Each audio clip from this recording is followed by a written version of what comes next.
जय हिंद, नमस्कार। Welcome to lockdown study. दोस्तों, आज के इस वीडियो में हम बात करने वाले हैं अगले पार्ट की, जो कि हमारा संविधान के निर्माण से संबंधित। आज इससे संबंधित हम कुछ महत्वपूर्ण वस्तुनिष्ठ प्रश्न देखेंगे जो आपके सभी एग्जाम के लिए महत्वपूर्ण हो सकते हैं। चलिए बात करते हैं। आज पार्ट वन है, कल मैं पार्ट टू आप लोग के लिए लेकर के आऊंगा। चलिए वीडियो स्टार्ट करते हैं और क्वेश्चन से बात करते हैं। आज का ये पहला प्रश्न है। जब संविधान का हमारा निर्माण प्रारंभ हुआ था तब का जो हमारा प्रश्न है वो स्टार्ट करने वाले हैं। चलिए, प्रश्न है आपके सामने। ब्रिटिश भारत के निम्नलिखित प्रांतों पर विचार कीजिए और उन प्रांतों को पहचानिए जहां 1937 में भारतीय राष्ट्रीय कांग्रेस का मंत्रिमंडल नहीं बना था। 1937 में भारत में प्रथम आम चुनाव हुए थे। 1935 के अधिनियम में ये बात कही गई थी कि चुनाव होने हैं, और 37 में चुनाव हुआ था। ठीक है, तो आपको बताना है कहाँ पर कांग्रेस का मंत्रिमंडल नहीं बना था। ऑप्शन वन है, यहाँ पे कुछ पॉइंट है। मध्य प्रांत, उड़ीसा, बंगाल और पंजाब। ऑप्शन है तीन और चार में नहीं बना था, या एक और दो में नहीं बना था, या दो और तीन में नहीं बना था, या एक और चार में नहीं बना था। तो आपका राइट आंसर क्या होगा दोस्तों? आपका राइट आंसर हो जाएगा ऑप्शन नंबर ए, तीन और चार। तीन और चार में कांग्रेस की जो सरकार है वो नहीं बनी थी। ठीक है, तो कुल मिलाकर के 11 प्रांतों में चुनाव हुए थे। 11 प्रांतों में से 8 प्रांतों में कांग्रेस की सरकार बनी थी, जिसमें से 6 में पूर्ण बहुमत की सरकार बनी थी। कांग्रेस को पूर्ण बहुमत प्राप्त हुआ था। ठीक है, ऐसे 3 राज्यों में थे जहां पर कांग्रेस की सरकार नहीं बन पाई थी। दो आपको मालूम चल गए, एक क्या है, बंगाल और पंजाब। और तीसरा अगर मैं राज्य की बात करूं तो सिंध प्रांत है। ये 3 जगह ऐसे हैं जहां पर कांग्रेस की सरकार नहीं बन पाई थी। बम्बई में भी बहुमत के करीब थी, लेकिन वहां पर भी गठबंधन की सरकार ही बनाया था कांग्रेस के। तो आप लोग याद रखेंगे, चुनाव कब हुए थे? 1937 में। किसके द्वारा? 1935 के अधिनियम से। कहाँ पे कांग्रेस सरकार नहीं बन पाई थी? बंगाल, पंजाब और सिंध में सरकार नहीं बन पाई थी। चलिए अगले प्रश्न की तरफ चलते हैं। अगला प्रश्न है, निम्न में से एक भारत सरकार अधिनियम 1935 की मुख्य विशेषताओं में से नहीं थी। प्रश्न है नहीं थी। ठीक है, पहला ऑप्शन है आपका, इस अधिनियम में अखिल भारतीय महासंघ का प्रावधान किया गया था। दूसरा ऑप्शन है, यह प्रांतीय स्वायत्तता के सूत्रपात का संकेत था। तीसरा है, इसने प्रांतीय स्तर पर द्वैत सदन प्रणाली को समाप्त कर केंद्र में लागू किया। और चौथा ऑप्शन है, अवशिष्ट विषय प्रांतीय विधायकों को आवंटित किए गए थे। तो आपको बताना है 1935 के अधिनियम में निम्न में से कौन सी विशेषता नहीं थी। तो आप लोग का जो राइट आंसर होने वाला है वो राइट आंसर है ऑप्शन नंबर डी, अवशिष्ट विशिष्ट प्रांतीय विधायकों को आवंटित किए गए थे। अवशिष्ट विषय, अवशिष्ट विषय थे वो प्रांतों के पास नहीं थे। अवशिष्ट जो विषय थे वो वायसराय के पास थे। आप लोग ध्यान रखेंगे।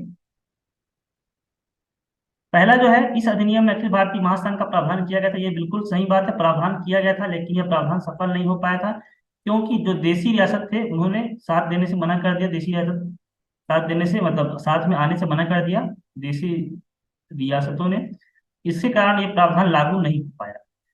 प्रांतीय स्वायत्तता का सूत्रपात किया गया था, ये बिल्कुल सही था, संकेत दिया गया था। तो जो प्रांत थे वहां पे द्वैत शासन को हटा दिया गया था और उनको प्रांतीय स्वायत्तता देने का प्रावधान था, और जो द्वैत शासन था उसको केंद्र पर लागू किया गया था। ठीक है, तो ये बिल्कुल सही है। एक, दो और तीन सही है, चौथा गलत हो जाएगा। चलिए अगले प्रश्न की तरफ चलते हैं। बहुत ही महत्वपूर्ण प्रश्न है। अगला प्रश्न है, ब्रिटिश मिशनरियों को भारत में बसने की अनुमति प्रदान की गई थी। आपको बताना है किस अधिनियम या किस एक्ट के द्वारा ब्रिटिश मिशनरी पहली बार भारत में बसने के लिए उन्हें प्रावधान किया गया था।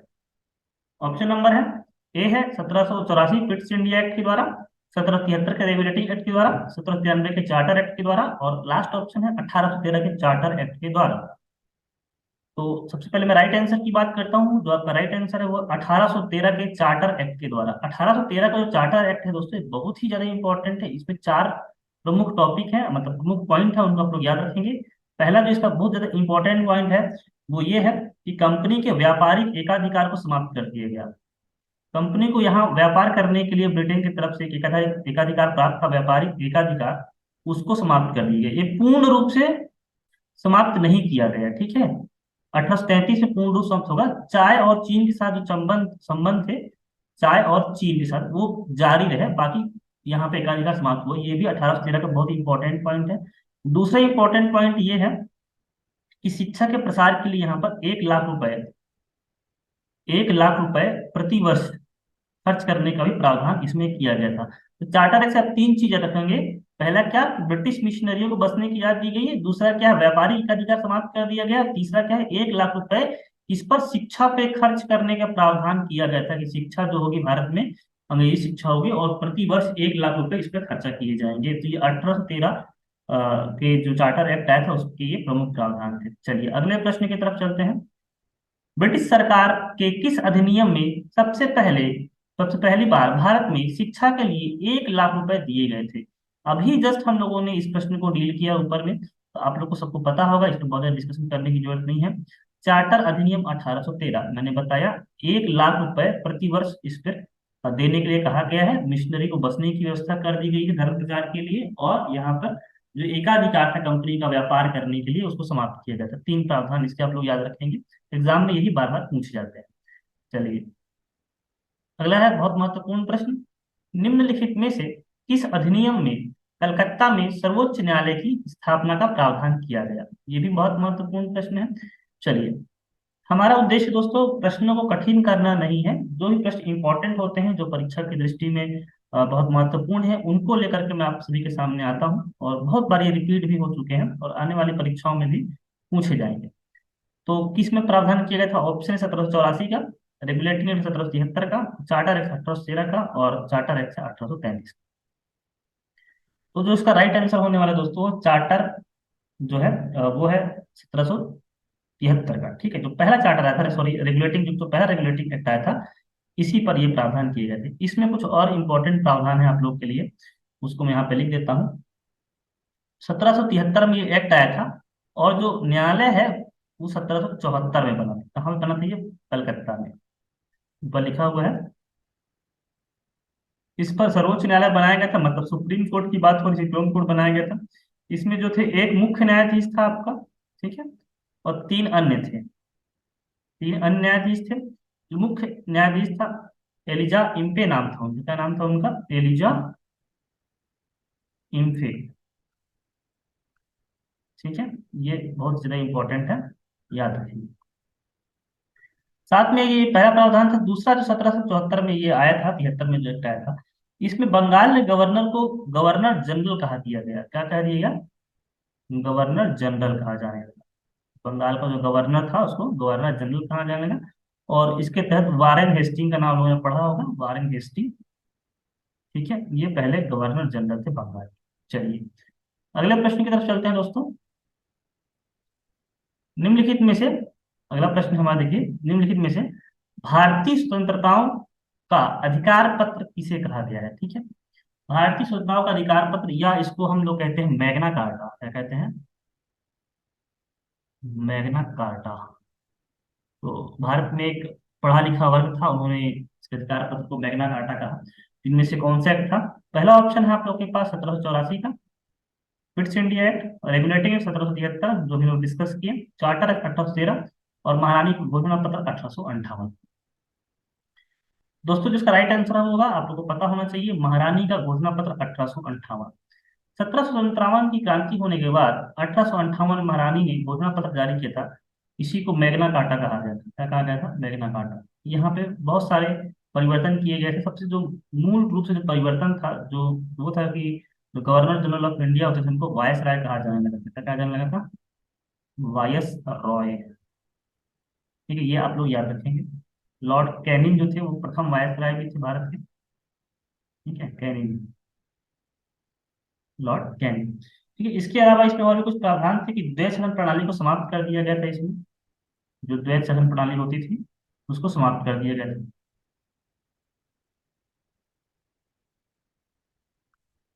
समाप्त।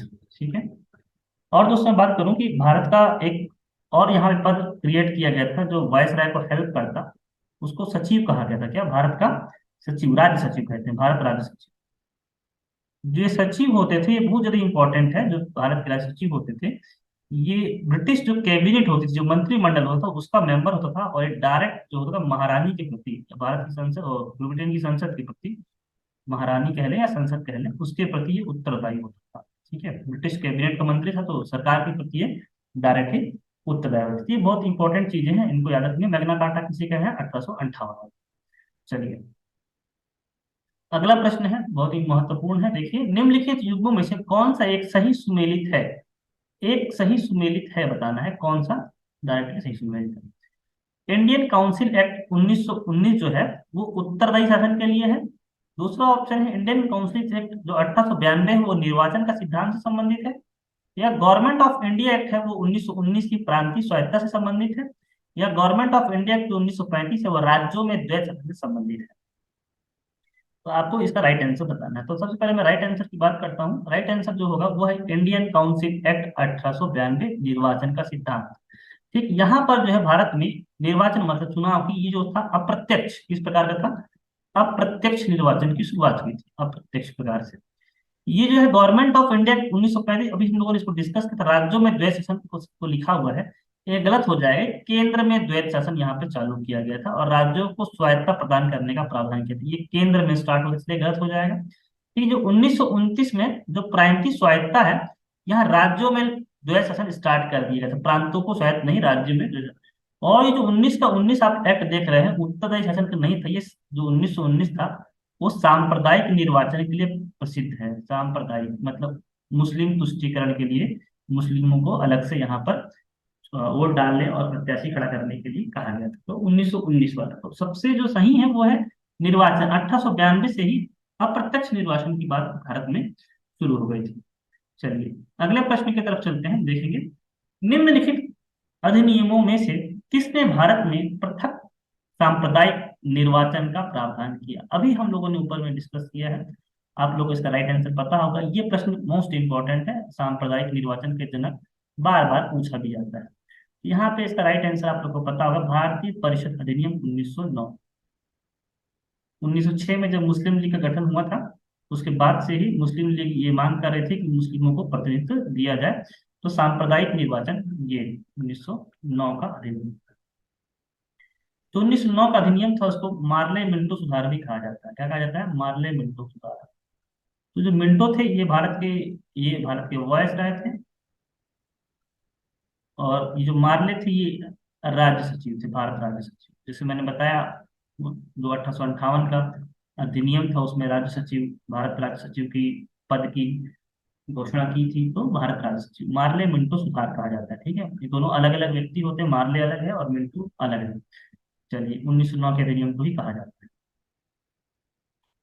अगला प्रश्न है, भारत सरकार अधिनियम 1919 किस पर आधारित था?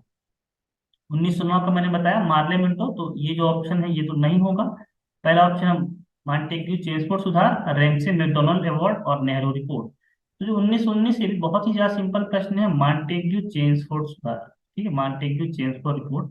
जैसे कि हम लोगों ने 1919 में कहा है, प्रांतों में द्वैत शासन वाली जो प्रक्रिया थी वो सब थी। ठीक है, तो इसमें जैसे कि आप लोग को पता चल गया है, ये जो मॉन्टेग्यू हो जाएंगे ये भारत के सचिव हो जाएंगे, और जो चेम्सफोर्ड हो जाएंगे ये वायसराय हो जाएंगे। क्या हो जाएंगे? वायसराय। चलिए ये आप लोग को पता होगा। चलिए आगे बात करते हैं वीडियो में, अगला प्रश्न की तरफ चलते हैं। ये है आज का हमारा आखिरी प्रश्न और ये इंपॉर्टेंट प्रश्न है, इस पर आप लोग विचार कीजिए कथनों पर, ये महत्वपूर्ण प्रश्न है। प्रश्न है 1919 के भारत शासन अधिनियम की निम्नलिखित में से कौन सी विशेषताएं हैं? विशेषताएं हैं। ठीक है, पहला ऑप्शन है आपके पास, पहला जो कथन है वो ये है कि प्रांतों की कार्यकारिणी सरकार में द्वैत शासन की व्यवस्था। दूसरा है मुसलमानों के लिए पृथक सांप्रदायिक निर्वाचन मंडलों की व्यवस्था।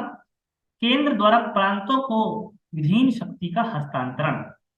इसमें बताना है आपको निम्न में से कौन सी विशेषताएं हैं इसकी। तो इसमें आप लोग को, जैसे हम लोगों ने अभी डिस्कस किया कि 1919 के अधिनियम के तहत प्रांतों में कार्यकारिणी सरकार में द्वैत शासन की व्यवस्था की गई थी, तो बिल्कुल सही है। एक पहला जो कथन है बिल्कुल सही है। और ये तीसरा जो है, केंद्र द्वारा प्रांतों को विधायी शक्ति का हस्तांतरण, ये भी दूसरा बिल्कुल सही है। ठीक है, बल्कि तीसरा कथन था हमारा, तीसरा बिल्कुल सही है। तो इसका जो राइट आंसर हो जाएगा दोस्तों ये है ऑप्शन 1 और 3। ऑप्शन नंबर जो सी है, 1 और 3 ये दोनों ही सही है। ठीक है, तो होप सो आप लोगों ने इसका समझा होगा। अगला मैं पार्ट लेकर के आऊंगा इसी का, पार्ट 2 मेकिंग ऑफ कॉन्स्टिट्यूशन का। ठीक है, तो उसमें हम लोग 1900 अभी 1909 और 1919 को अधिक डिस्कस किए हैं। इसके बाद 1935 का अधिनियम को और डिस्कस करेंगे, और 1947 में एक और अधिनियम आया था, उसमें भारत की जनता की भी बात करेंगे। तो होप सो वीडियो आज का पसंद आया होगा आप सभी लोग को। अगर आपको हमारा वीडियो पसंद आता है तो आप हमारे साथ जुड़ सकते हैं, चैनल को सब्सक्राइब कर सकते हैं। मिलता हूँ दोस्तों आपसे अगले वीडियो में, तब तक धन्यवाद। जय हिंद।